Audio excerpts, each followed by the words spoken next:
તો રાજકોટના ધોરાજી સિટી પોલીસે પોક્સો તેમજ બળાત્કાર જેવા ગંભીર ગુનામાં સામેલ વ્યક્તિઓ તેમજ ભોગ બનનારને ગણતરીની કલાકોમાં શોધી કાઢ્યા.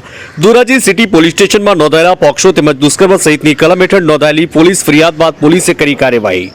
ધોરાજી સિટી પોલીસ સ્ટેશનના પીઆઈ આરજે ગૌતમ તેમજ તેમની ટીમ દ્વારા ટેકનિકલી હ્યુમન સોર્સના માધ્યમથી તેમને શોધી કાઢ્યા.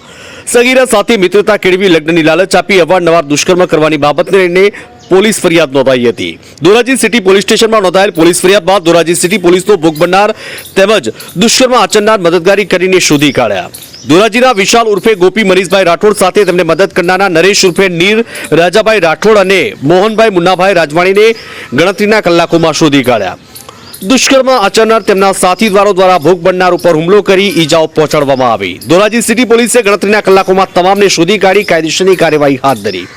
ધોરાજી સિટી પોલીસે આઈપીસીની કલમ 363, 366, 376(2)(n), 376(3) ઉપરાંત પોક્સો કલમ 4(5) તથા બીએનએસની કલમ 74, 78, 115, 351, 352 તેમજ જીપી એક્ટ કલમ 135 મુજબ ગુનો નોંધાયો. ધોરાજી સિટી પોલીસ સ્ટેશનમાં નોંધાયેલ ગુનાની ગંભીરતા ધ્યાનમાં લઈ સિટી પોલીસે ઉચ્ચ અધિકારીની સૂચનાથી તપાસનો ધમધમાટ શરૂ કર્યો હતો. ધોરાજીથી અલ્પેશ ત્રિવેદીનો રિપોર્ટ.